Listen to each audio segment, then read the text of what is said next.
katakan kepada saudara jika saudara menginginkan hal itu. Nah, kita lanjutkan. Yesus Kristus, betapa sempurnanya dia mengalami penderitaan. Tidak akan ada manusia yang sanggup mengalami dan menjalani yang dijalaninya. Bahkan mulai dari kandungan, dia sudah ditolak. Banyak penderitaan hingga di kayu salib. Tapi dia setia hanya untuk saudara dan saya. Hanya karena begitu besarnya kasih Tuhan, seperti halnya yang dikatakan di Yohanes 3 ayat 16. Karena begitu besar kasih Allah akan dunia ini, sehingga dia mengaruniakan anaknya yang tunggal, supaya setiap orang percaya kepadanya tidak binasa, melainkan beroleh hidup yang kekal. Saudaraku yang kekasih,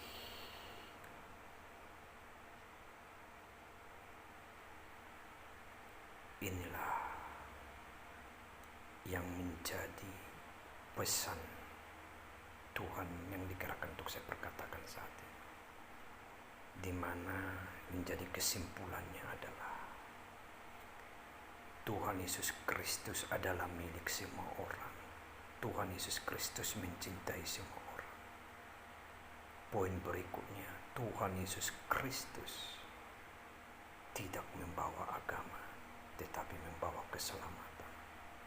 Dia yang berkuasa, dia yang bertahta. Bahkan sebelum langit dan bumi ini ada, Tuhan Yesus Kristus sudah ada bersama-sama Bapa di surga. Dan ya, Tuhan Yesus Kristuslah firman itu sendiri. Saudara bisa lihat dalam kebenaran firman Tuhan, khususnya di Yohanes. Saudara bisa lihat di sana bahwa firman itu adalah Tuhan Yesus Kristus itu sendiri. Dan firman itu telah bersama-sama dengan Allah pada mulanya.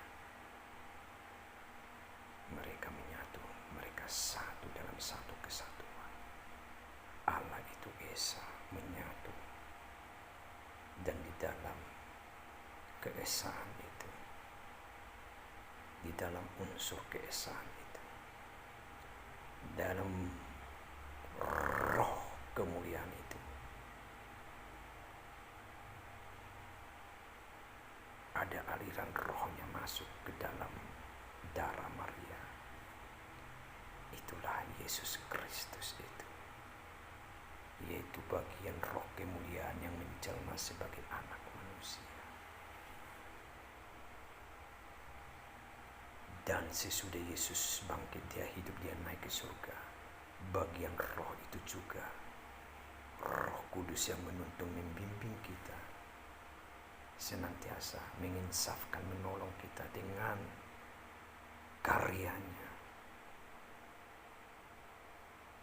Jadi kita tidak pernah dibiarkan berjalan sendiri sesudah kedatangan Tuhan Yesus Kristus yang pertama hingga kedatangan yang kedua. Kita senantiasa disertai oleh Roh Kudus-Nya. Dan Roh Kudus itu sangat rindu untuk berdiam dalam kita, dan supaya kita berjuang untuk senantiasa hidup di dalamnya.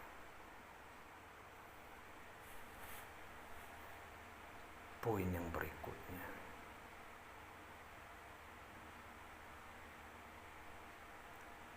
Tuhan Yesus Kristus adalah kegenapan janji yang dikatakan kepada Abraham, Ishak, dan Yakub. Dan kekekalan hanya ada di dalam Yesus Kristus. Di luar Yesus Kristus tidak ada keselamatan. Dan sesudah Tuhan Yesus tidak ada lagi pribadi yang datang ke dunia ini melebihi Tuhan Yesus selain daripada pribadi Roh Kudus. Karena Yesus dan Roh Kudus adalah pribadi yang sama, saudaraku.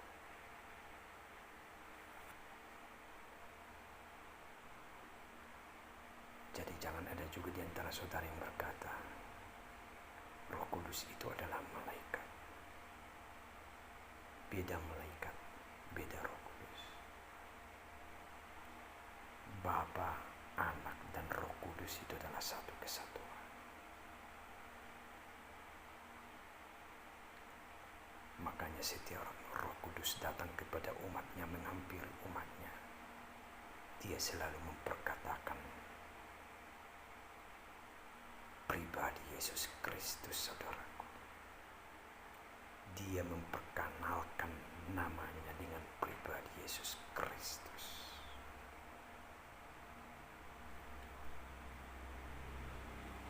Dalam nama Tuhan Yesus Kristus. Dalam nama Tuhan Yesus Kristus. Dalam nama Tuhan Yesus Kristus. Terima kasih Bapa. Terima kasih Tuhan. Kami telah merenungkan bagian kebenaran firman-Mu, khususnya pesan yang Kau rindukan untuk hamba sampaikan di Paskah 2026 ini, yaitu supaya kami umat manusia memahami dan menyadari bahwa sungguh-sungguh pengorbanan-Mu di kayu salib adalah untuk menebus segala dosa dan pelanggaran kami, dan untuk memperdamaikan kami kembali dengan pribadi Bapa di surga yang adalah bagian daripada pribadi-Mu ya Bapa ya Tuhan kami Yesus Kristus. Terima kasih Tuhan Yesus. Bahkan Engkau tidak membiarkan kami di dunia ini sebagai anak yatim sampai kedatangan-Mu kelak yang kedua, tapi Engkau telah mengutus Roh-Mu yang kudus untuk senantiasa menginsafkan, menuntun, membimbing, menolong, dan menopang kami. Terima kasih Tuhan untuk buah-buah Roh-Mu dan karunia-karunia Roh Kudus. Terima kasih Tuhan Yesus Kristus. Terima kasih Bapa. Dan biarlah kiranya Tuhan bahkan di Paskah 2026 ini semua kami umat manusia yang ada di dunia ini semakin menyadari bahwa kami umat manusia adalah keluarga. Kami saudara di dalam Kristus Yesus. Karena kami berasal daripada-Mu. Kami adalah milik ciptaan-Mu dari debu tanah. Terima kasih Tuhan. Terima kasih. Hamba telah selesai berkata-kata bahkan lewat video singkat ini. Tapi satu hal yang hamba percaya dan hamba pahami dan imani, Engkau akan senantiasa bekerja dan turut bekerja mendatangkan kebaikan bagi kami semua umat manusia dan kemuliaan bagi nama-Mu. Terlebih-lebih orang yang percaya kepada-Mu ya Tuhan. Terpujilah nama. Selagi masih ada waktu, selagi masih ada kesempatan, sadar dan bertobatlah. Dan selagi Anda punya napas di dunia ini, sesungguhnya saudara masih punya waktu. Dan hingga nanti kelak kedatangan yang kedua, pahamilah, saat kedatangan Tuhan Yesus Kristus, tidak ada lagi permohonan ampun. Yang ada hanyalah penghakiman.